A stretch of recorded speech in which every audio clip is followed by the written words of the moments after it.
Subscribe now and press the bell icon. Never miss an update. Welcome everyone. आइए शुरुआत कर देते हैं आज की इस न्यू जर्नी की। आज हम एसएससी एसटी 46B पे करने वाले हैं डिस्कशन। बेसिकली इस एसटी के हम इंग्लिश के सेक्शन पे आज करेंगे डिस्कशन, जहां हमें क्वेश्चन नंबर 76 से क्वेश्चन नंबर 100 तक के क्वेश्चंस पे करना है डिस्कशन। जितने भी क्वेश्चंस हम करेंगे सारे स्पीड टेस्ट के क्वेश्चंस हैं और सारे के सारे क्वेश्चंस या प्रीवियस ईयर एग्जाम के क्वेश्चंस हैं या फिर अपकमिंग एग्जाम के लिए मोस्ट एक्सपेक्टेड क्वेश्चंस होने वाले हैं। तो आइए शुरुआत कर देते हैं आज की इस न्यू जर्नी की और देखते हैं आज का ये सेशन हमारी नॉलेज में क्या ऐड ऑन करने वाला है। आज के इस सेशन के बेस पे हम क्या खास सीखने वाले हैं। सबसे पहले अगर मैं बात करूं इस पर्टिकुलर सेक्शन की, इन क्वेश्चंस की, तो यहाँ पे आपको कई डिफरेंट टाइप के सेक्शंस मिल रहे हैं। यहाँ आपको रीडिंग कॉम्प्रिहेंशन से रिलेटेड पैसेज सबसे पहले देखने के लिए मिल रहा है। उसके बाद आपको rearrangement, sentence improvement, fillers, vocab से रिलेटेड क्वेश्चंस, ये सारे ही सेक्शंस देखने के लिए मिल रहे हैं। तो आइए शुरुआत कर देते हैं आज के इस सेशन की और देखते हैं आज का ये सेशन हमारी नॉलेज में क्या ऐड ऑन करने वाला है। आज की इस सेशन के बेस पे हम क्या खास सीखने वाले हैं। सबसे पहले रीडिंग कॉम्प्रिहेंशन, जैसा कि मैंने बताया आपको, रीडिंग कॉम्प्रिहेंशन से रिलेटेड पैसेज हमें मिलने वाला है। एक बार पैसेज को रीड आउट कर लेते हैं और फिर करते हैं इससे रिलेटेड क्वेश्चंस के आंसर। रीडिंग कॉम्प्रिहेंशन जब भी हम करेंगे तो हमें कुछ की पॉइंट्स पे फोकस करना है। लाइक जब भी हम रीडिंग कॉम्प्रिहेंशन कर रहे हैं सबसे पहले हमें पैसेज को समझ लेना है कि किस बारे में बात हो रही है और क्या बात हो रही है, और उस बेस पे हमें अपने आंसर्स करने होंगे। The first time the Agha Shahid Ali spoke to me about his approaching death was on 25th April 2001। मतलब फर्स्ट टाइम जो आगा शाहिद अली हैं उन्होंने मुझे अपनी डेथ के बारे में मुझसे बात की। कब बात की है? 25th अप्रैल 2001। देखो आगा शाहिद अली जी जो हैं एक पर्सन को रिफर किया गया है यहाँ पे, और एक्चुअल में जो राइटर है वो इनके फ्रेंड हैं। इनको कैंसर का प्रॉब्लम है, ट्यूमर का प्रॉब्लम है, ब्रेन ट्यूमर का। तो अब यहाँ पे क्या है कि ये राइटर को ये कह रहे हैं कि भाई जब मेरी मौत हो तो मेरे बारे में तुम लिखना। समझ गए ना, ऐसे कुछ बात हो रही है यहाँ पे। अब कन्वर्सेशन क्या है ये देखो। The conversation began routinely. I had telephoned to remind him that we had been invited to a friend's house for lunch। मतलब जो कन्वर्सेशन था वो नॉर्मल था, रूटीनली था, और मैंने टेलीफोन किया था किसको? शाहिद अली जी को। राइटर ये बोल रहा है, राइटर अपने पॉइंट ऑफ व्यू पे, मतलब राइटर आई मतलब मैं की बात कर रहा है, खुद की बात कर रहा है, ठीक है। कि I had telephone to remind him that we had been invited to friends house for lunch. कि हमको इनवाइट किया गया है फ्रेंड के हाउस पे लंच के लिए, ठीक है। तो चल रहे हो नहीं चल रहे हो ये कंफर्म करने के लिए राइटर ने कॉल किया इनको। हालांकि ये इनके फ्रेंड ही हैं जो जल्द ही बने हैं। Although he had been under treatment for cancer for some 14 months, Shahid was still on his feet and perfectly lucid except for occasional lapses of memory. देखो यद्यपि उनका जो ट्रीटमेंट है वो चल रहा था कैंसर का, कब से? 14 मंथ से, करीब 14 महीनों से कैंसर का ट्रीटमेंट चल रहा था, लेकिन शाहिद अभी भी अपने पैरों पे खड़े हुए थे और बिल्कुल ल्यूसिड थे, स्पष्ट थे पूरी तरह से। मतलब फील होता था कि वो ठीक ठाक ही हैं बाहर से, except for occasional lapses of memory. कभी कभी क्या होता था वो अपनी याददाश्त खो देते थे, भूल जाते थे चीज़ें, तो इस तरह की प्रॉब्लम्स आती थी। I heard him thumbing through his engagement book and then suddenly he said, oh dear, I can't see a thing। There was a brief pause and then he added। अब अचानक से उन्होंने क्या राइटर से बोलना शुरू किया कि मुझे कुछ दिख नहीं रहा, मुझे कुछ दिख नहीं रहा, मैं कुछ देख नहीं पा रहा। I hope this does not mean that I am dying. Phone पे ही कि इसका मतलब ये तो नहीं है कहीं कि मैं मर रहा हूँ। I did not know how to respond. अब राइटर ये कह रहा है कि मुझे नहीं पता कि अब मैं इस चीज़ के लिए क्या कैसे रिस्पॉन्ड करूँ सामने वाले की। ठीक है। His voice was completely eight odds with the content of what he had just said, light to the point of jocularity। मतलब उसके jocularity मतलब मजाकिया हो गया, और उसकी जो वॉइस थी थोड़ी सी ऑड थी। ऐसा नहीं लग रहा था कि वो मजाक कर रहा है एक्चुअल में। Light to the point of jocularly मतलब उसकी बातें वो मजाक जैसी नहीं लग रही थी। ऐसा लग रहा था वो कहीं ना कहीं कुछ कुछ तो प्रॉब्लम हुई है उसे अचानक से। आई मम्बल्ड समथिंग इनोक्यूस। मैंने थोड़ा सा मम्बलिंग किया। मम्बल का मतलब अब मतलब जैसे भुनभुना के बोलना, बुदबुदा के बोलना, ऐसे लड़खड़ाती हुई आवाज में बोलना। Something innocuous. इनोक्यूस मतलब सीधे सीधे मैंने कुछ भुनभुना के बोला। क्या बोला? No Shahid, of course not, you will be fine. नहीं शाहिद, ऐसा कुछ नहीं होगा, तुम सही हो जाओगे। He cut me short in a tone of voice that was at once quizzical and direct, he said। उसने मेरी बात को काटा और उसने कहा, when it happens I hope you will write something about me। जब भी ये होगा ना, मतलब जब भी मैं मरूंगा ना, तो मैं उम्मीद करता हूँ तुम मेरे बारे में कुछ लिखोगे। अब I was shocked into silence and a long moment passed before I could bring myself to say things that people say on such occasions। मैं थोड़ी देर के लिए बिल्कुल शांत हो गया, पॉज हो गया, और मतलब राइटर को ये समझ ही नहीं आ रहा था क्या बोलना। इन ओकेशंस पे जैसे कुछ बोलना रहता है, राइटर ये समझ नहीं पा रहा था कि अब मुझे कहना क्या है उससे। फिर राइटर ने कुछ एक पॉज के बाद बोला, Shahid you will be fine, you have to be strong. Shahid तुम सही हो जाओगे, ठीक हो जाओगे, इस टाइम पे तुम्हें हिम्मत से काम लेना है। कुछ ऐसा राइटर ने शाहिद से कहा। ठीक है। अब चलिए, अब ये पूरे में आ जाएगा आपका कंटेंट। ठीक है। अब यहां से अगर हम देखें, from the window of my study I could see a corner of building in which he lived some 8 blocks away। It was just a few months since he moved there। अब writer बता रहा है उसके बारे में information, Shahid के बारे में, कि मेरे स्टडी रूम से उसकी बिल्डिंग दिखती है शाहिद की, जहाँ वो रहता है, जहाँ वो कुछ ही दिन पहले अभी मूव होके आया। ठीक है। कुछ 8 ब्लॉक्स अवे है, 8 ब्लॉक्स की दूरी पे है उसका घर। He had been living a few miles away in Manhattan. मतलब पहले वो कहाँ रहता था? कुछ माइल्स अवे मैनहट्टन में रहता था। when he had a sudden blackout in February 2000। अब उसी टाइम क्या हुआ, उसको एक सडन ब्लैकआउट, मतलब वो बेहोश हो गया। ब्लैकआउट मतलब बेहोशी को रिलेट कर सकते हैं यहाँ पे। February 2000। After tests revealed that he had a malignant,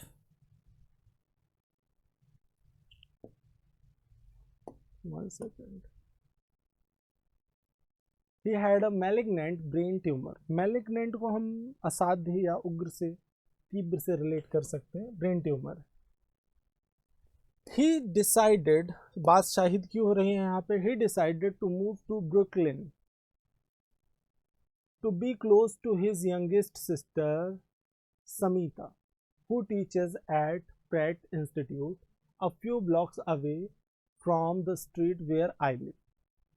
अब जब उसको ब्रेन ट्यूमर जो था वो डिटेक्ट हुआ टेस्ट में, तो वो ब्रुकलिन आ गया। ब्रुकलिन प्लेस का नाम है। To be close his youngest sister, जो उसकी सबसे छोटी सिस्टर थी, उसके पास वो आ गया, जिसका नाम है Samita. Who teaches at Pratt institute, जो कि प्रेट इंस्टीट्यूट में टीच करती है, पढ़ाती है, जो कुछ ही ब्लॉक्स दूर रहती है राइटर के यहाँ से। और राइटर ने अभी अभी बताया कि 8 ब्लॉक्स की दूरी पे वो बिल्डिंग है, जहाँ से वो स्टडी रूम से उस बिल्डिंग को देख सकता है। ठीक है। Shahid ignored my reassurances। He began to laugh, and it was then that I realized that he was that serious. अब उसने क्या किया, हंसना शुरू कर दिया। उसने कहा कि तुम्हें मेरे बारे में जब ऐसा होगा, जब मैं मरूंगा तो आपको मेरे बारे में कुछ लिखना होगा। अब मैं कह रहा हूँ नहीं, तुम्हें स्ट्रांग रहना पड़ेगा, तुम्हें ऐसा कुछ नहीं होगा। तो वो हंसा और उसने क्या बोला, it was then that I realise that he was dead sure. तब मुझे रियलाइज हुआ कि वो श्योर है। वो क्लियरली ये बोल रहा है कि तुम्हें मेरे बारे में कुछ लिखना है, मेरे बारे में लिखना है मेरे मरने के बाद। I understood that he was entrusting me with a quite specific charge. मुझे वो एक चार्ज दे रहा है, एक जिम्मेदारी सौंप रहा है, मुझे ये समझ आ गया। He wanted me to remember him for him not through the spoken recitatives of memory and friendship but through the written word. वो चाहता था कि उसे याद रखा जाए सिर्फ मेमोरी में ही नहीं, सिर्फ फ्रेंडशिप में ही नहीं, बट कि रिटन वर्ड में भी उसे याद रखा जाए। ठीक है। He knew that my instincts would have led me to search for reasons to avoid writing about his death. I would have told myself I was not a poet, that our friendship was of recent date, that there were many others who knew him much better and would be writing from greater understanding and knowledge. All this Shahid had guessed, and he had decided to shut off those routes while there was still time. You must write about me, finally, I said. Finally, I said, Shahid, I will do the best I can. अब देखो, writer का ये कहना है कि मेरे दिमाग में बहुत सारे क्वेश्चंस उठ रहे थे, like I would have told myself that I was not a poet. Writer ने अपने आप से कहा मैं कोई पोएट तो हूँ नहीं। That our friendship of recent date, हमारी अभी नई नई फ्रेंडशिप है, ऐसा भी नहीं कि बहुत पुरानी फ्रेंडशिप हो गई है। That there were many others who knew him much better, बहुत से लोग अदर लोग हैं जैसे फैमिली मेम्बर्स हैं जो उसको और अच्छे से जानते हैं। ठीक है। And would be writing from greater understanding and knowledge, वो अच्छी अंडरस्टैंडिंग और नॉलेज से लिख सकते हैं। लेकिन उसके बावजूद शाहिद ने मुझे ये जिम्मेदारी दी, और शाहिद को भी ये पता है कहीं ना कहीं अंदर से कि ये पर्सन ही ये काम कर सकता है। तो राइटर ने लास्ट में जवाब दिया, you must write about me. Shahid ने बोला, finally I said Shahid I will do the best I can, मतलब बिल्कुल मैं जो कर सकता हूँ अपनी तरफ से ज़रूर करूँगा। चलो, आई थिंक आपको पैसेज समझ आ गया, लैंग्वेज कोई डिफ़िकल्ट नहीं थी। हाँ, पैसेज थोड़ा बड़ा ज़रूर था। What did Shahid request the narrator to do, Shahid ने क्या रिक्वेस्ट की नरेटर से करने के लिए। Write about him after his death, बिल्कुल यही कहा। Take him long for lunch at their friends place, no. Move to his house in Manhattan, no. Be strong and bear the loss bravely, no. Answer आपका क्या आ जाएगा, A part, first part would be 100% correct answer. Shahid was perfectly lucid, it means lucid को कैसे हम relate कर सकते हैं, confused, in a delirium, speaking coherently और नॉट इंटेलिजिबल। अब यहाँ से अगर हम देखें, वो बिल्कुल कोहेरेंटली बोल रहा था चीज़ों को, ससंगता से बोल रहा था, ससंगत तरीके से बोल रहा था। अब कंफ्यूज तो आप समझ ही रहे होंगे, उलझना। डेलोरियम का मतलब होता है उन्माद, उन्माद में किसी काम को करना, गुस्से में ये करना, जोश में करना। नॉट इंटेलिजेंट, ये सब गलत हो जाएंगे और आंसर आपका थर्ड पार्ट जाएगा। वो मतलब अपने पॉइंट पे क्लियर था। Shahid's voice was full of jocularity, jocularity का मतलब क्या हुआ, this means humorous, bitter, melodious, sorrowful. देखो जोकुलरी का मतलब होता है, जोक से आप रिलेट कर सकते हैं इसको मजाकिया तरीके से, तो that would be humorous. Answer आपका ए पार्ट जाएगा। जोकुलरी का जो सैनोनिम यहाँ पे जाएगा वो ह्यूमरस ही जाएगा 78 में। Which of these was not an excuse that the narrator thought of to decline Shahid's request? कौन सा एक्सक्यूज नहीं है? बहुत सारे एक्सक्यूजेस आ रहे थे। That others new Shahid better, ये बात उसके दिमाग में आई थी। नॉट एन एक्सक्यूज, ध्यान देना इस चीज पे। That his friendship was quite recent, ये भी दिमाग में उसके आ रहा था। That he was too busy, ये नहीं आ रहा था। That he was not a poet, ये भी आ रहा था। तो 3 ऑप्शंस एलिमिनेट हो गए, तो जो नहीं है वो है थर्ड पार्ट, और ऑप्शन हमारा थर्ड पार्ट ही सही होने वाला है। अब 4 क्वेश्चंस थे आपके रीडिंग कॉम्प्रिहेंशन से, आगे बढ़ जाते हैं। Select the correct passive form of the given sentence. आपको गिवन स्टेटमेंट का पैसिव फॉर्म बताना है, करेक्ट कौन सा होगा। May you achieve success in all your endeavours. अब देखो इसका पैसिव क्या बन जाएगा, ध्यान से देखो स्ट्रक्चर को और बताओ पैसिव क्या होगा। अब may you achieve success, success को सब्जेक्ट बनाना पड़ेगा हमें। अब देखो ध्यान से समझो, success might be achieved by you in all your endeavours, कुछ ऐसे आप रिलेट कर सकते हैं इसको। और सीधे सीधे आंसर हमारा चला भाई, मॉडल ऑक्सिलरी वर्ब के बाद बी प्लस V3 लगाते हैं ना। May success be achieved by you in all your endeavours. वैसे हाँ, एक चीज और भी है, इस स्ट्रक्चर को अगर हम देखें, यहाँ माइट का यूज हुआ है, और मे को माइट में डायरेक्ट इनडायरेक्ट में बदलते हैं, एक्टिव पैसिव में तो बदलते नहीं है। तो यहाँ पे may success be achieved by you, B का यूज भी हुआ है, इन ऑल योर एंडेवर्स। बिल्कुल थर्ड पार्ट हमारा 100% करेक्ट आंसर चला जाएगा। आगे बढ़ जाते हैं। Select the most appropriate option to improve the underlined segment in the given sentence. If there is no need to improve it, select no improvement. अब यहाँ पे he is bent to harm my reputation by false accusations. देखो bent के साथ में on का use करते हैं, इन जनरल बेंट के साथ ऑन का यूज करते हैं, मतलब अपने पॉइंट पे स्टिक होना, डिटरमाइंड होना।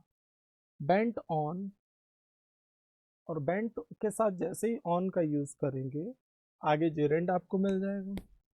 ही is bent on harming my reputation by false accusation, मतलब वो फॉल्स एक्यूजेशंस लगा लगा के मेरी सिचुएशन को, मेरी रेपुटेशन को बर्बाद करने पड़ गया पूरी तरह से। ठीक है, कुछ ऐसा। आंसर आपका ए पार्ट जाने वाला है। Select the most appropriate meaning of the given idiom. Given idiom है आपका do a good turn. Do a good turn, इसका आपको मीनिंग बताना है क्या होगा। Render a service, wait for a turn, return a gift, make a profit. Do a good turn का basic meaning ही यही होता है, to make a profit. Answer आपका डी पार्ट जाएगा। चलिए आगे बढ़ जाते हैं। Select the correct active form of the given sentence. By whom has this mischief been done. तो आप बाय whom को who में बदलेंगे, टेंस तो परफेक्ट ही रहेगा। सो आंसर आपका क्या जाने वाला है, सीधे सीधे आपके सामने आंसर है, who has done this mischief, कुछ ऐसा।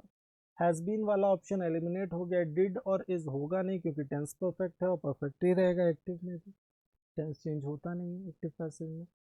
और परफेक्ट वाला बेसिक स्ट्रक्चर आपको कौन सा मिल रहा है, सी वाला ही मिल रहा है। आगे कंबाइनिंग, अब देखिए यहाँ पे क्या है कि रीअरेंजमेंट है, ए स्टेटमेंट है बी सी डी, आपको क्या करना है, इसे परफेक्ट ऑर्डर में अरेंज करना है। सबसे पहले अपने अकॉर्डिंग पॉज कर लीजिए वीडियो को जहां भी आप देख रहे हैं, और अपने अकॉर्डिंग अरेंज करिए, उसके बाद मैं कर रहा हूँ, ठीक है। सो अब यहाँ पे अगर हम देखें, नाउन से शुरू होने वाला स्ट्रक्चर सबसे अच्छा क्या है, बी वाला पार्ट है। Vitamin C plays a vital role in maintaining the body's natural defence. B वाला सबसे अप्रोप्रिएट ऑप्शन है, तो बी से अगर शुरुआत करेंगे तो बी से शुरुआत हो रही है ऑप्शन ए की और ऑप्शन सी की, मतलब सेकंड और फोर्थ ऑप्शन तो एलिमिनेट हो गया, ये नहीं हो सकता। ठीक है, बी के बाद क्या आना चाहिए, एक बार अगर ये हमें क्लियर हो जाए तो आंसर पूरी तरह से परफेक्ट आ जाएगा। बी के बाद हम सी पे जा सकते हैं। It also supports a healthy immune system, और बी के बाद सी आएगा तो ए वाला ऑप्शन एलिमिनेट हो गया और आंसर हमारा आ चुका है ए पार्ट। एक बार देख लेते हैं। D, people with low vitamin C are at much greater risk of getting infections. A, combining vitamin A, C and D3 with zinc and probiotics gives a good flu fighting remedy. B C A D सीधे सीधे हमने structure को relate कर दिया और जो भी इस स्ट्रक्चर पे जा रहे हैं बिल्कुल करेक्ट है, उनका आंसर 100% करेक्ट जा रहा है। अगले क्वेश्चन की ओर बढ़ जाते हैं हम लोग। Next question is identify the segment in the sentence which contains a grammatical error. आपको वो सेगमेंट देखना है जिसमें ग्रामेटिकल एरर छुपा हुआ है। यहाँ पे देखिए एक बार, the girl besides you in high heel is my younger sister. देखो बिसाइड का मतलब होता है पास,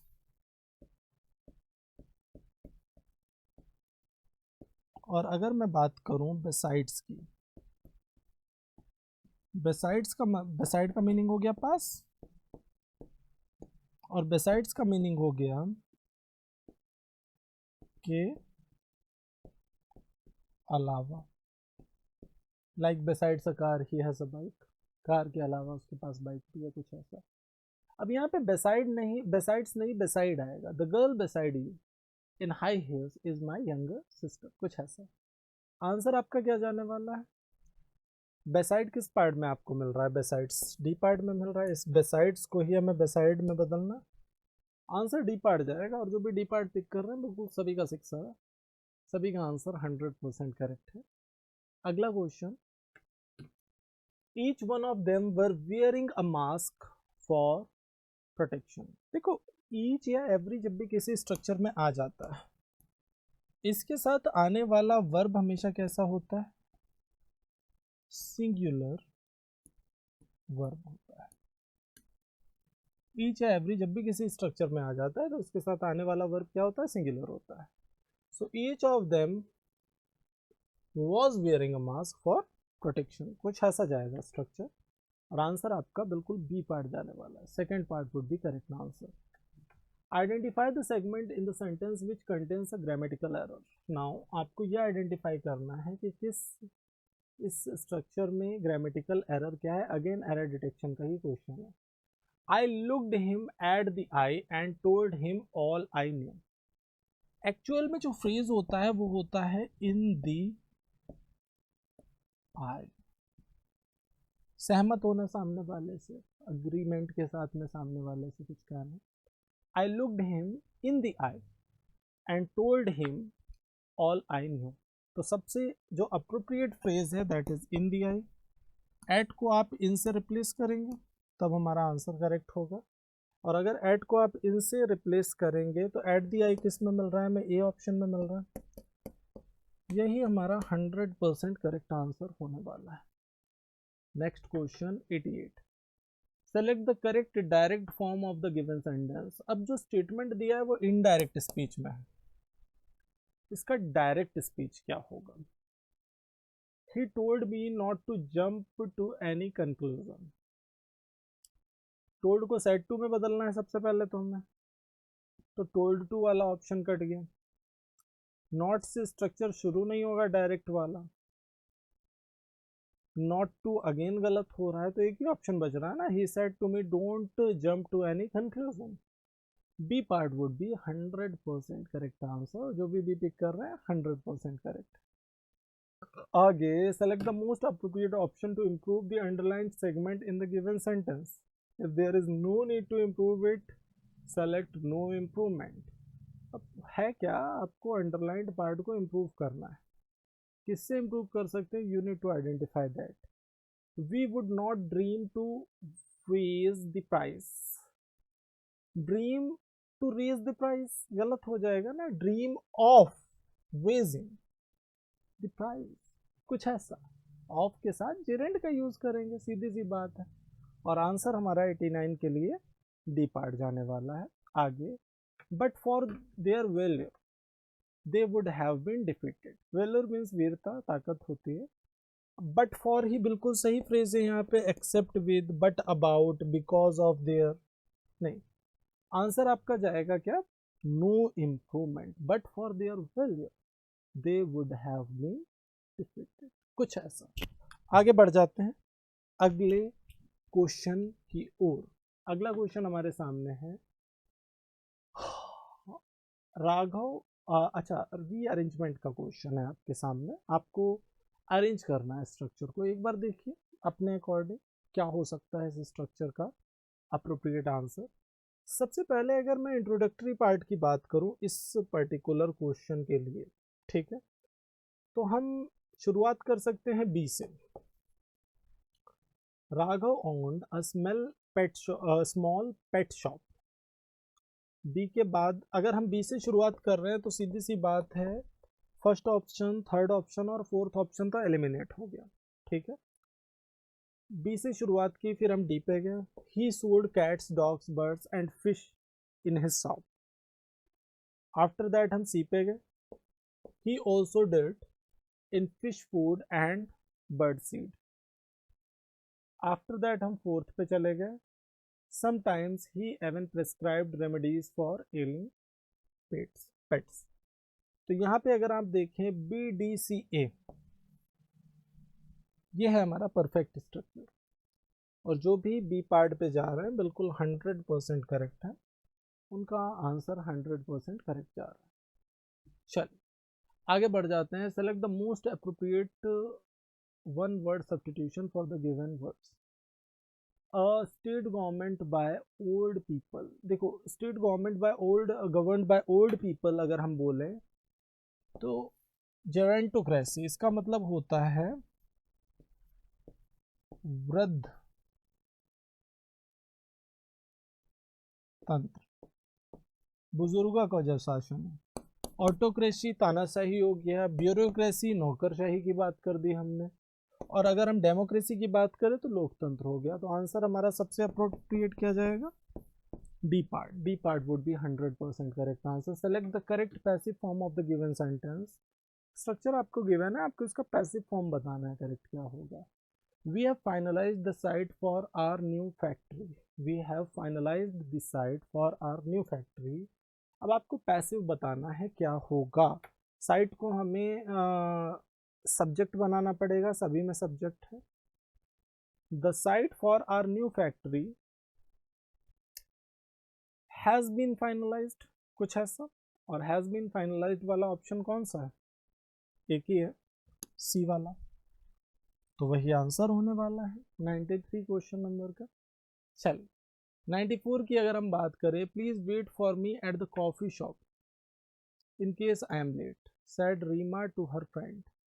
अब देखिए यहाँ पे क्या है, डायरेक्ट स्पीच में एक स्ट्रक्चर है और आपको इसका इनडायरेक्ट स्पीच चाहिए।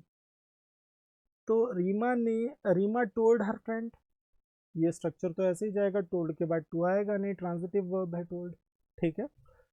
Reema told her friend to wait for her at coffee shop in case she was late. सबसे अप्रोप्रिएट स्ट्रक्चर ए वाला पार्ट है, क्योंकि आप प्रेजेंट को पास्ट में लेके जाते हैं, सीधी सी बात। और यही एक स्ट्रक्चर है जो पूरी तरह से पास्ट में जा रहा है, क्योंकि यहाँ पे आई एम लेट दिया है, यहाँ भी आई एम लेट दिया है, ये दोनों ही गलत है, ठीक है। चल आगे बढ़ जाते हैं। Select the most appropriate one word substitution for the given words. Obsessive desire to lose weight by refusing to eat. मतलब कुछ लोगों के अंदर एक ऑब्सेशन बन जाता है ना, ऑब्सेशन बन जाता है इस चीज़ को लेकर कि वेट कम करना है, तो वो खाना ही बंद कर देते हैं, ठीक है, वेट कम करने के लिए। ऐसी डिज़ायर को एक वर्ड में क्या बोल सकते हैं, वैसे हमें सारे वर्ड्स का पोस्टमार्टम करना है। एक्चुअल में इस पर्टिकुलर क्वेश्चन के लिए अगर हम देखें तो आपका जो आंसर जाने वाला है इस क्वेश्चन को के लिए एनोरेक्सिया, तो ये आपका आंसर जाने वाला है। मतलब भोजन के लिए जो अरुचि है, अनिच्छा है, उसको हम रिलेट कर सकते हैं। अब अगर मैं बात करूं एस्फेक्सिया की, तो इसका मतलब होता है श्वास रोध, श्वास रोध मतलब जो सांस रुक जा रही है सामने वाले की। पायरेक्सिया की अगर हम बात करें, बहुत ही प्यारा वर्ड है, ज्वर संबंधी, बुखार संबंधी। डायसलेक्सिया की बात अगर हम करें तो मतलब जो बोलने में जो कठिनाई हो रही है, शब्द उच्चारण में जो कठिनाई हो रही है, उसको हम डायसलेक्सिया से रिलेट कर सकते हैं। ठीक है, आई थिंक सारे वर्ड्स क्लियर हो गए। चलिए आगे बढ़ जाते हैं। She was smiling but looking pleased about something. But looking pleased about something गलत ही हो रहा है। She was smiling and looked pleased about something, कुछ ऐसा स्ट्रक्चर जाएगा, पास्ट पार्टिसिपल की ही जरूरत है। अगला, the little girl sad this bicycle is mine. देखो इनडायरेक्ट स्पीच आपको बतानी है, इसकी क्या होगी। माइन को हम हर्ष में बदलेंगे तो ए और बी ऑप्शन तो एलिमिनेट हो गए। The little girl said that, this को दैट में बदलते हैं, दीज को दोज में बदलते हैं, तो इस बेस पे ये ऑप्शन भी गलत हो गया। The little girl said that bicycle was hers. Double that आ रहा है तो परेशान मत होना, एक क्लॉज को जोड़ रहा है और दूसरा दिस को हमने दैट में बदला है। ठीक है, चल आगे। Select the correct direct form of the given sentence. Given sentence का आपको करेक्ट डायरेक्ट फॉर्म बताना है। Father asked her if there was anything else she wished for. Father asked her if there was anything else she wished for. अब यहाँ पे आपको इसका direct form बताना है, मतलब ये इनडायरेक्ट स्पीच में ऑलरेडी है। आस्क्ड को हम सेड टू में बदलेंगे और इंट्रोगेटिव स्ट्रक्चर है, इससे तो शुरुआत हमें करनी ही पड़ेगी इसकी। तो आंसर क्या जाएगा, father said to her is there anything else you wish for, कुछ ऐसा। प्रेजेंट को ही तो पास्ट में ले गए होंगे ना, सीधी सी बात। आंसर आपका सी पार्ट जाएगा। अब अगर हम बात करें इसकी, तो यहाँ पे तो हैड का यूज हुआ है जो गलत हो जाएगा। भाई पास्ट परफेक्ट का तो स्ट्रक्चर है ही नहीं ना, सिंपल पास्ट है, तो ये सिंपल प्रेजेंट रहा होगा। तो इस बेस पे आंसर हमारा थर्ड पार्ट जाने वाला है। Select the most appropriate synonym of given word. Accurately, accurately मतलब पूर्ण सटीकता से, तो करेक्टली से इसको रिलेट कर सकते हैं। पार्शली मतलब आंशिक रूप से हो गया। मॉडरेटली संयम से हो गया। प्रॉम्प्टली अचानक, कोई चांस ही नहीं है। आंसर आपका सी पार्ट जाने वाला है। और last question of today session हमारे सामने है, फिल इन द ब्लैंक का क्वेश्चन है। He recovered after a prolonged illness, लंबी बीमारी के बाद वो रिकवर हो गया था, कुछ ऐसा। अब अगर हम अदर वर्ड्स की बात करें, स्ट्रेच, स्ट्रेच मतलब खींचना हो गया, स्ट्रेच करना। सरप्राइज आश्चर्य हो गया। प्रोजेक्ट, कोई चांस ही नहीं है। आंसर आपका प्रोलॉन्ग्ड इलनेस, मतलब जो लंबी बीमारी चली आ रही है उसकी बात हो रही है यहाँ पे, प्रोलॉन्ग्ड इलनेस से। चल सो आज का सेशन यहीं पे होता है कंप्लीट। आई होप आज के सेशन में आपको मज़ा आया होगा और काफ़ी नए नए कॉन्सेप्ट्स, वर्ड्स आपने सीखे होंगे। मिलते हैं आपसे नेक्स्ट सेशन में। Till then take care, thank you.